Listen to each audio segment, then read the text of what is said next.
इमरान खान से जेल में अमरीकी शख्सियत की मुलाकात का इंकशाफ। तवील मुलाकात के बाद क्या तय हुआ, होशरुबा इंकशाफ। साबिक वजीर आजम और जेल में बंद पीटीआई के बानी चेयरमैन इमरान खान ने नवंबर 2024 में एक ऐसे शख्स से तवील बातचीत की थी जो अब आला हुकाम के साथ हालिया अहम बातचीत का हिस्सा हैं।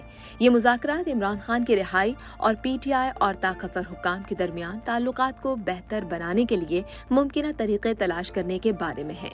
एक न्यूज़ रिपोर्ट के मुताबिक इंतहाई मौसर ज़राए ने बताया है कि अमरीकी पाकिस्तानियों के ग्रुप के मार्च 2025 के तीसरे हफ्ते में इमरान खान के साथ मुज़ाकरात से बातचीत पहले अडयाला जेल में इमरान खान और एक ऐसे शख्स के दरमियान बातचीत के कई सेशंस मुनक्किद हुए थे। ये शख्स अब हालिया मुज़ाकरात और बातचीत का हिस्सा है। इमरान खान और ताकतवर पाकिस्तानी इंतजामिया के दरमियान तातुल को खत्म करने के लिए जो कोशिशें हो रही हैं, उनमें फूड और रियल एस्टेट की अमरीकी पाकिस्तानी शख्सियत तनवीर अहमद, तहरीक इंसाफ अमरीका चैप्टर के सीनियर रहनुमा आतिफ खान, सरदार अब्दुल समी, डॉक्टर उस्मान मलिक, डॉक्टर सायरा बिलाल और डॉक्टर मोहम्मद मुनीर शामिल हैं। जेल में इमरान खान से मुलाकात करने वाले अमरीकी पाकिस्तानी अफराद 2 दिहाइयों से इमरान खान के जाती दोस्त और उन्हें अतियात दे रहे हैं। जब इमरान खान वजीर आजम थे तब भी मुलाकात के लिए आते रहते थे और अब अमरीका से पाकिस्तान आने वाले वफ्द को जोड़ने में भी उन्होंने अहम किरदार अदा किया है।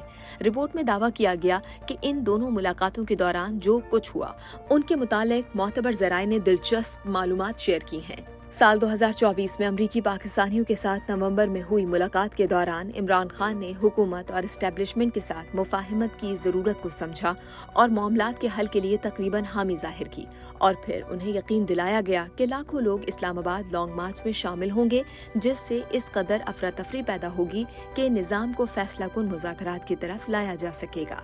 ज़राए ने बताया कि केपी के 3 सीनियर रहनुमाओं ने बानी पीटीआई इमरान खान को यकीन दिलाया कि लाखों लोग इस्लामाबाद पर धावा बोल देंगे और पीटीआई की शराइत पर इमरान खान को रिहा कराया जाएगा। उस वक्त बुशरा बीबी उस पूरे मंजरनामे में शामिल नहीं थी और उनकी शमूलियत के हवाले से भी कोई फैसला नहीं हुआ था। इमरान खान इस मार्च की कामयाबी के लिए इस कदर पुरुम्मीद थे कि उन्होंने अमरीकी पाकिस्तानियों के साथ मुज़ाकरात खत्म करने का फैसला किया। वाज़ेह रहे कि पाकिस्तान तहरीक इंसाफ के बानी और साबिक वजीर आजम इमरान खान की रिहाई के लिए 24 नवंबर 2024 को बानी की अहलिया बुशरा बीबी और वजीर आला खैबर पख्तूनख्वा अली अमीन गंडापुर की सरबराही में पीटीआई ने पेशावर से इस्लामाबाद की जानिब मार्च शुरू किया था, लेकिन ये मार्च नाकाम हो गया।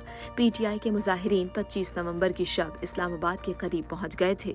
ताहम अगले ही रोज इस्लामाबाद में दाखिले के बाद पुलिस और कानून नाफिज करने वाले इदारों के साथ पीटीआई के हामियों की झड़प के नतीजे में मुतादिद अफराद, पुलिस और कानून नाफिज करने वाले इदारों के अहलकार जख्मी हुए थे। 26 नवंबर की शब बुशरा बीबी, अली अमीन गंडापुर और उमर अयूब मार्च के शुरुका को छोड़कर हरिपुर के रास्ते मानसहरा चले गए थे। मार्च के शुरुका भी वापस अपने घरों को चले गए थे। 27 नवंबर को वफाकी दारुल हुकूमत के मुख्तलिफ थानों में पार्टी के बानी और साबिक वजीर आजम इमरान खान, साबिक खातून अव्वल बुशरा बीबी, वजीर आला खैबर पख्तूनख्वा अली अमीन गंडापुर और दीगर पार्टी रहनुमाओं और कारकुनान के खिलाफ दहशत गर्दी समेत दीगर दिफात के तहत मुतादिद मुकदमात दर्ज किए गए थे।